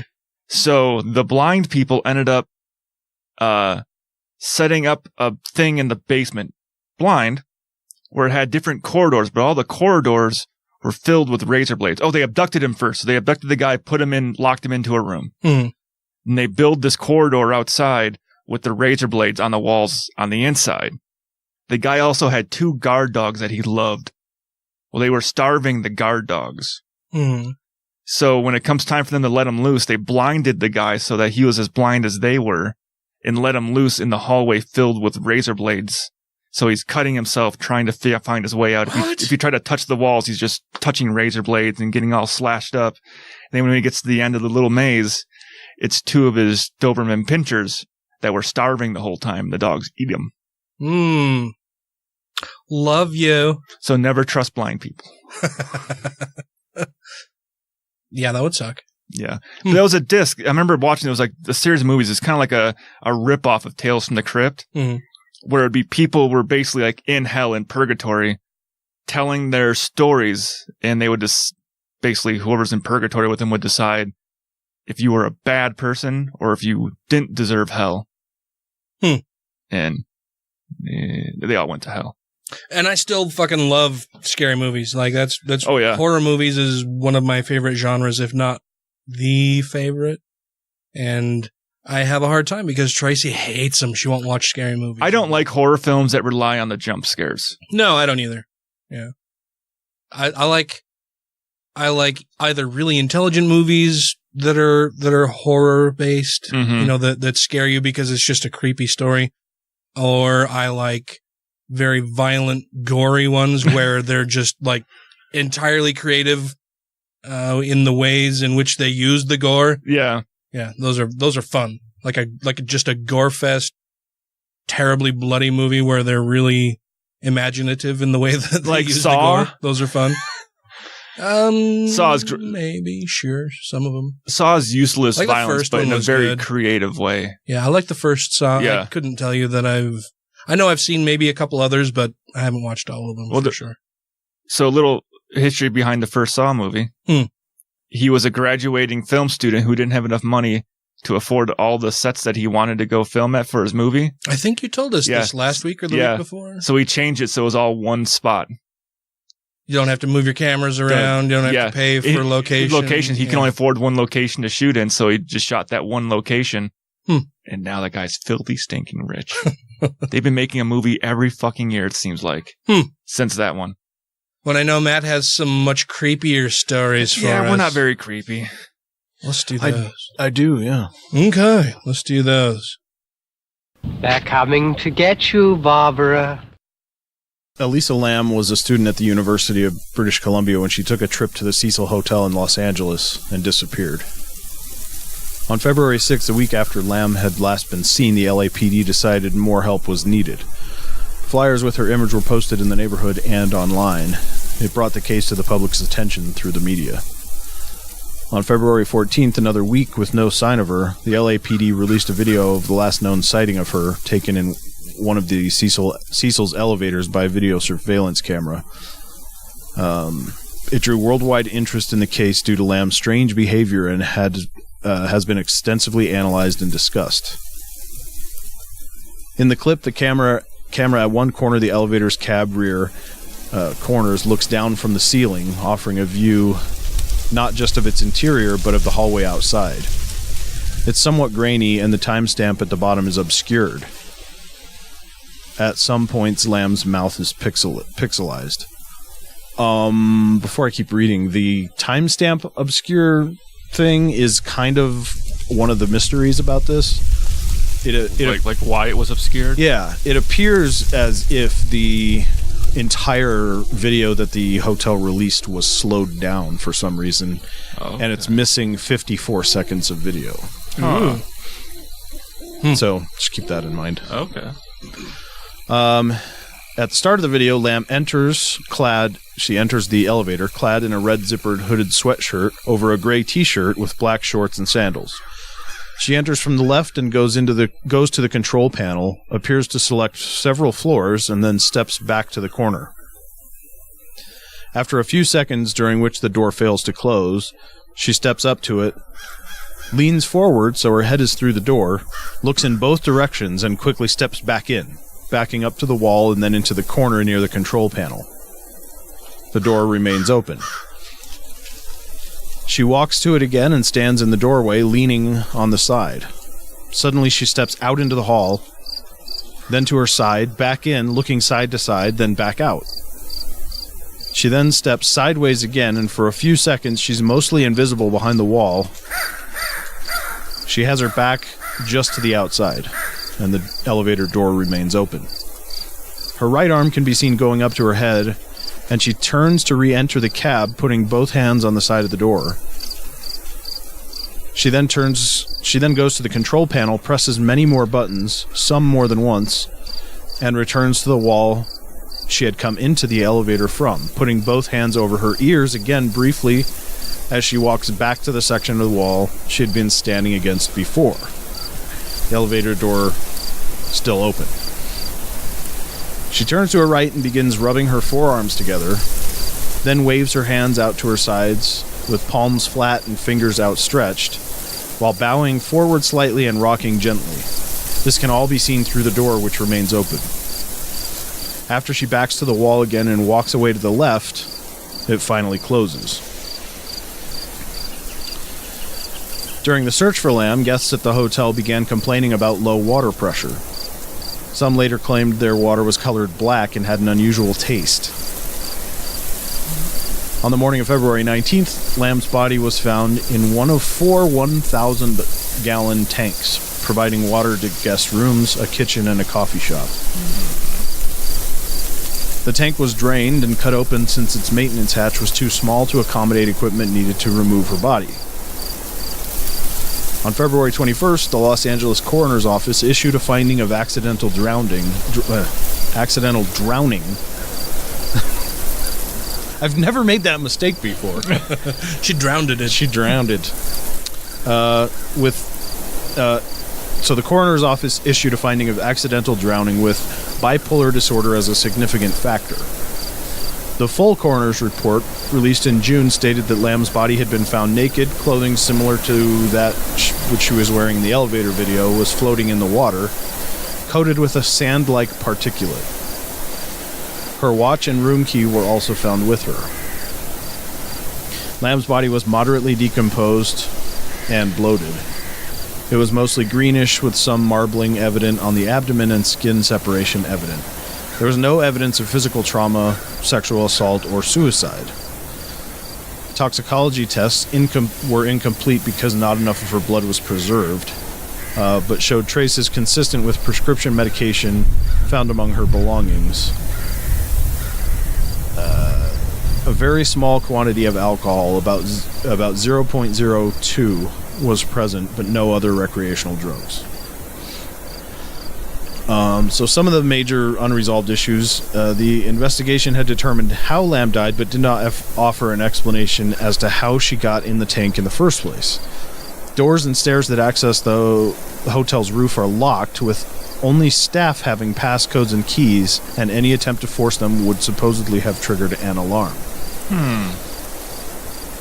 So thinking about that missing 50 seconds of video that was released by the hotel. Apart from the question of how she got on the roof, others asked if she could have gotten into the tank by herself. All 4 tanks are 4 by 8 foot cylinders propped up on concrete blocks. There's no fixed access to them, and hotel workers had to use a ladder to look at the water.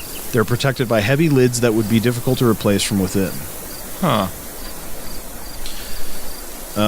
The autopsy report and its conclusions have also been questioned. For instance, it does not say what the results of the rape kit and fingernail kit were, or even if they were processed. It also records subcutaneous pooling of blood in Lamb's anal area, which some observers suggested was a sign of sexual abuse. However, one pathologist has noted it could have resulted from bloating in the course of the body's decomposition. Her rectum was also prolapsed. Even the coroner's pathologists appeared to be ambivalent about their conclusion that Lamb's death was accidental. One page of the report has a form with boxes to check as to whether the death was accidental, natural, homicide, suicide, or undetermined in large type and a sufficient distance from each other. The accident box was dated June 15th. However, 3 days later, the undetermined box was checked instead. This was at some point in the 3 days before the report's release, noted as an error and crossed out and initialed. Her phone was not found either with her body or in her hotel room.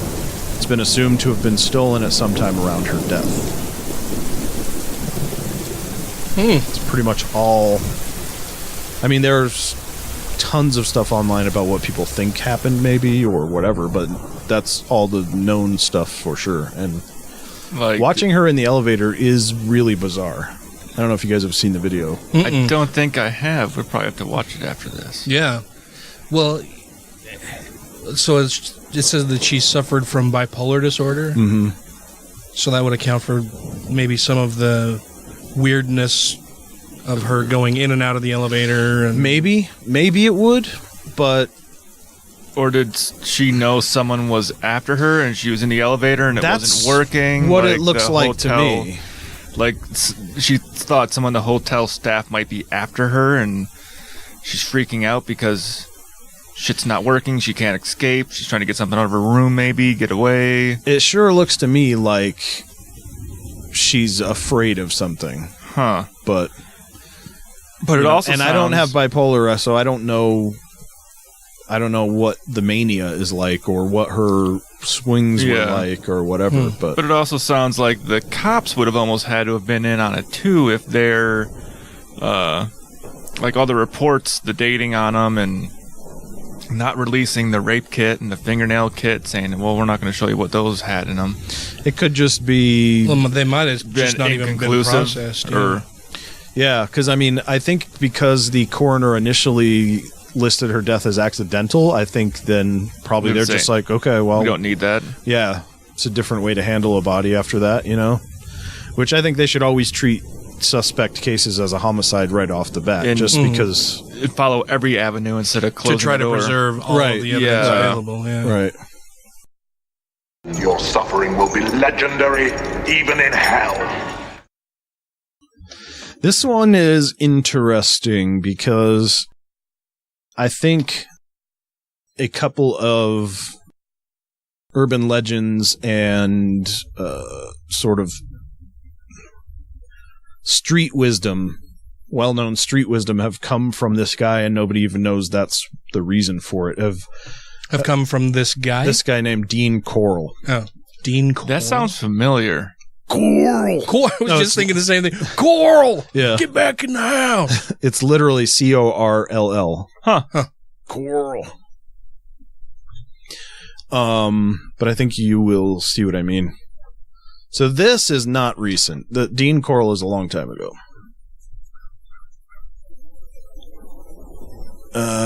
To everyone around him, Dean Corll seemed like an ordinary person. He enjoyed spending time at the small candy factory his mother owned in an affluent neighborhood of Houston. He got along with many of the boys who came by just to see the candy come off the assembly line. He served in the Army during the Vietnam War and never had a criminal record. Neighbors described him as quiet, well-mannered, groomed, pleasant, considerate, and always smiling. Behind the smile, however, Dean Corll hid a twisted, nasty, deadly secret. Between December 13th, 1970 and July 25th, 1973, a total of 28 boys ranging in age from 13 to 20 disappeared from the Heights neighborhood 5 miles west of downtown Houston. They were all tortured and killed by Dean Corll. How many? 28. Wow. And that was a short time span. 3 years. Wow. Until Gacy, he was the most prolific known serial killer in American history. Authorities never ascertained a clear motive, and the more you dig into Dean Corll's story, the more horrific he becomes. First, he recruited 2 teenagers as accomplices. One was 17-year-old Wayne Henley, and the other was 18-year-old David Brooks. They knew many of Corll's victims personally. A few of the dead boys were their friends. Ultimately, without the confessions of these accomplices, no one would have ever known what happened to the lost boys of Houston Heights. The accomplices, however, reveal all, including Corll's disturbing methods. The trio used Corll's Plymouth GTX muscle car or his white van to lure victims one by one over the span of 2.5 years. Corll used candy, alcohol, or the promise of going to a party to get each teenager inside. So a white van with candy. He's the Candyman. He is the Candyman. So those two, the Candyman myth, the urban myth, and then also the street wisdom of the man in the van with the candy. Yep. Was Dean Corll. Anyone who got into the van would never come back. Corll and his accomplices would take the boys to his apartment or house. There they bound and gagged each victim. Then Corll forced them to write postcards or notes home to their families to say they were okay. One victim, Mark Scott, was a friend of the 2 teenage accomplices. He was 17 and disappeared on the evening of April 20th, 1972. He was never seen alive again. His parents reported him missing after frantically calling classmates, friends, and neighbors to see if they knew anything. A couple of days later, the Scott family received a postcard saying Mark found a job in Austin that paid $3 an hour. The Scotts did not believe that their boy would suddenly leave town without saying goodbye. They knew something was terribly wrong. It wasn't until a year later that they learned the truth. The horrors that befell Mark Scott were similar to those experienced by many other boys who crossed paths with Dean Corll. The torture that he inflicted on his victims makes his killings all the more terrifying. Corll and his accomplices would strip them naked, handcuff them to a piece of plywood, bind their hands and feet, and sexually torture them in various ways before finally killing them. One of those included inserting a glass straw into the urethra and breaking it off inside. Oh, god damn. Oy. Corll got away with this for so long in part because no one suspected him. He moved frequently, often every 2 weeks, and kept mostly to himself.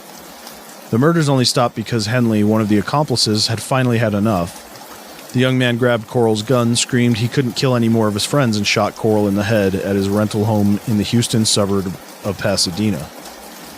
It was the same gun that Corll had used to kill his victims. Henley and his fellow accomplice, Brooks, confessed shortly after. Detectives then learned that Corll rented a boat storage shed in another part of Houston. Investigators found 17 victims buried there. Oh. Another 6 bodies were in the Bolivar Peninsula, while 4 victims were buried in the woodland area at Lake Sam Rayburn. Police didn't identify the 28th victim until 1983. Damn. He recruited 2 accomplices? I can't see how you can just willingly help to do that. Well, unless there's something devious in your head as well. Or if you don't, you're going to be on the plywood. Yeah, but then he's going to have to get another accomplice to get you on there.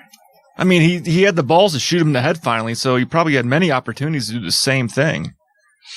Well, it's weird how twisted people like that find other twisted people to help them with stuff like that. Yeah. I mean, I know I've heard of a few different cases where, somebody abducts a couple young girls and, recruits one or two other people to help them in keeping them as sex slaves for a long, long, long time. I'm trying to remember the name of the guy in California, the two guys in California where they had dug like a rape room in the backyard under the shed and had, I think, 2 or 3 different women that they had abducted and kept. Was this in the 70s? 80s? I want to say 80s or 90s. Are you thinking of Leonard Lake and Charles Ng? Maybe so. Yeah, I think so.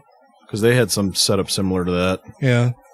Well, then there was the one in Ohio where the guy had abducted her when she was like 12 years old, had a child with her, kept her locked up in a room. Are you talking about Ariel Castro? Yeah. He had 3 girls in there. 3, yeah, he had 3, but he only had a child with one of them. Well, I thought he beat the shit out of them so that they would not. Yeah. Yeah. But yeah, he got away with that for a long time, and that was the one where that stupid fucking psychic bitch got on like Oprah or Ricky Lake or one of those and shows. said that your daughter's dead. She's by the water. Yep. And all that stuff. And then it was like, 15 years later after the whole Ricky Lake thing, here she is. But I do got to say, the funniest part of that story, nothing's funny about it. The only thing funny about the story is the guy that when she escaped and she ran down the street to the black guy, and the black guy's like, I knew something was wrong because ain't no white lady running down the street asking for help from a black man. Throwing herself. Yeah, because she threw herself at him. She was like, you got to help me. And he's like, something is really happening here. Wow. Yeah. But now, crazy lady. I mean, she's been taking care of that child, had never seen the outside world. Right. Because I thought he took one of them like shopping once in a while. I don't think so, but I might be wrong about that. I think he left them all chained up. Yeah, still, that's fucked up. And she was chained up for a long time. I thought it was like close to like 20 years. It was like 10 years for them, yeah. I thought it was longer than... Or was she in her 20s when they found her? I think it was like 2002 to 2012, something like that. Yeah, it was fucked up. Damn. You have more? This one might be the most disturbing, so I'm going to throw another quick little trigger warning ahead of this one. Okay. It's the most disturbing to me. Yeah. Other people might find different parts of what I've already said the worst thing, but you you guys tell me stories all the time that I'm like, why the fuck do you guys know these things? It's like, it's interesting. When you tell me, like, I'm enthralled, like I'm wanting to hear more about it, but at the same time, it's like, it's kind of like I'm oddly excited for this H.H. Holmes film to come out. Who was H.H. Holmes? Oh, you don't know. We was talked that about the H.H. hotel Holmes. guy? The hotel guy in Chicago during the World's Fair, the 1920s World Fair, where they loosely based one of the seasons of American Horror Story. Yeah, yeah. Well, they're actually doing. I think it's Leonardo DiCaprio is actually playing H.H. Holmes in the movie. They're doing an actual movie about the real. Oh, really? Hotel. That'll be interesting. Yeah, it will. Sure will. Your suffering will be legendary, even in hell. Be warned. This one bothers me, but... I am warned.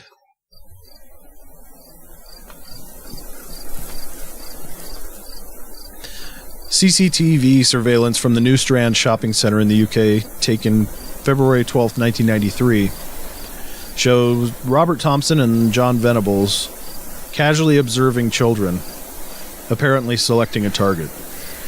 The boys, who were 10 years old, were skipping school, which they did regularly. Throughout the day, Thompson and Venables were seen stealing various items, including sweets, a troll doll, some batteries, and a can of blue paint. One of the boys later revealed that they were planning to find a child to abduct, lead him to the busy road alongside the shopping center, and push him into the path of oncoming traffic. Fuck. Jesus. That same afternoon, James Patrick Bulger from nearby Kirkby went with his mother Denise to the New Strand shopping center. Whilst inside the A.R. Tim's butcher shop on the lower floor of the center around 3:40, Denise, who'd been temporarily distracted, realized that her son had disappeared. Did I mention as a 2-year-old boy? I don't know if that's in here as I'm glancing over this. Thompson and Venables approached him and took him by the hand, leading him out of the shopping center. The moment was caught on CCTV at 3:42. Thompson and Venables took Bulger on a meandering 2.5-mile walk across Liverpool to the Leeds and Liverpool Canal, where he was dropped on his head and suffered injuries to his face. The boys joked about pushing Bulger into the canal. During the walk across Liverpool, the boys were seen by 38 people. Bulger had a bump on his forehead and was crying, but most bystanders did nothing to intervene. 2 people challenged Thompson and Venables, but they claimed Bulger was their younger brother, or that he was lost and they were taking him to the local police station. Eventually the boys arrived in the village of Walton, and with Walton Lane Police Station across the road facing them, they hesitated and led Bulger up a steep bank to a railway line near the disused Walton and Anfield railway station close to Anfield Cemetery. One of the boys threw blue paint, which they'd stolen earlier, into Bulger's left eye. They kicked him, stomped on him, and threw bricks and stones at him. Batteries were placed in Bulger's mouth, and according to police, some may have been inserted into his anus. Finally, the boys dropped a 22-pound iron bar, described as a railway fish plate, on Bulger. He sustained 10 skull fractures as a result of the bar striking his head. Jesus. Dr. Alan Williams, the case's pathologist, stated that Bulger suffered too many injuries, 42 in total, that none could be isolated as a fatal blow. Thompson and Venables laid Bulger across the railway tracks and weighted his head down with rubble in the hopes that a train would hit him and would make his death appear to be an accident. After they left the scene, his body was cut in half by a train. Bulger's severed body was discovered 2 days later. Forensic pathologists testified that he had died before he was struck by the train. Police suspected that there was a sexual element to the crime since Bulger's pants and underpants had been removed. The pathologist's report, which was read out in court, found that Bulger's foreskin had been forcibly retracted. When Thompson and Venables were questioned about this aspect of the attack by detectives and a child psychiatrist, Thompson and Venables were reluctant to give details. They were found guilty on November 24th, 1993, making them the youngest convicted murderers in modern English history. They were sentenced to detention until a parole board decision in June 2001 recommended their release on a lifelong license at age 18. In 2010, Venables was sent to prison for breaching the terms of his license and was released on parole again in 2013. And in November last year, Venables was again sent to prison for possessing child abuse images on his computer. Damn. Yeah, that's one of the ones you just lock up. 10-year-old, man. A 10-year-old who... And I don't know the entire involvement of Robert Thompson in this, except that he seems to be going along for the ride, because Venables, to me, seems like the real problem, because he's still doing it. Yeah. He still has... he still has child abuse pictures on his computer, which means that's probably his thing. Mm-hmm. So, he was out looking for, at 10 years old, some young boy to abuse so that he could, get his arousal or whatever. I think I've seen the photo of them too. Mm-hmm. As there's like a thing on like child murderers. Oh yeah. But how awful! That one disturbs me anyway. I mean, just they all do, but that one just is. That seems to be a really clear case of where the fuck were the parents of these kids, man? Yeah. That reminds me of the one that came out of Russia, where the teenagers took the 2 homeless people into the woods. Oh. Dug the hole for them, put them in the hole, and started just fucking with them really bad, and then took a hammer and started bashing their heads. And they videotaped the whole thing. Yeah, that was the Ukraine. Yeah, they videotaped the whole thing and started bashing their heads in with the ball-peen hammer and laughing about it. It was like a 3-pound sledge. Yeah. There was a dude that was biking down the bike path, and he just steps out, boom, hits him with the hammer, and then just there's some splatter, sick and just kills him right there. Russia. And then start taking selfies with this splattered head all over, like, Jesus. Yeah, it's pretty awful. There's some awful fucking people around, man.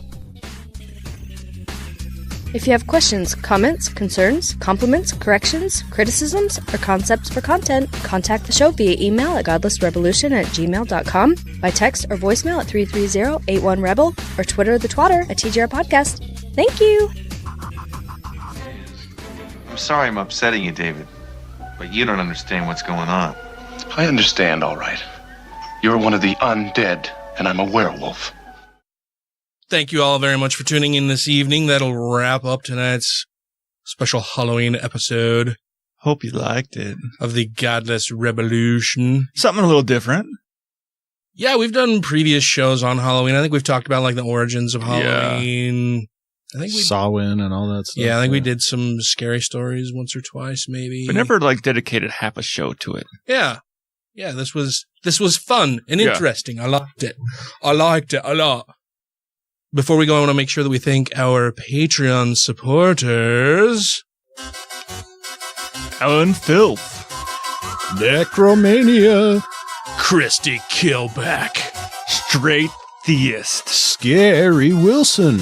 Stabbin' Andrus. Let them eat coffins. 2 skeptic kill chaps. Michelle Short. Vampirus. Freethinker 666. Utah Outcaskets. Janet Shooter. Marius Kotbucherkowski. Wesley Craven. Andrew Voodoo Pitch. Taylor Grimm. Demonica Pearson. Jeremy Badson. Brandishing Hammerquick. Megan Kennedy. Back and to the right. Back and to the right. The Gauze. Jeff Dahmer Peterson. Messy Groin Tear. Savage Acuna. And the Red Dragon. Thank you all very much. And so until next week, crucify the MAGA bomber. Leave a review to achieve a full basket full of candy. Rate the show 5 times a day toward MAGA.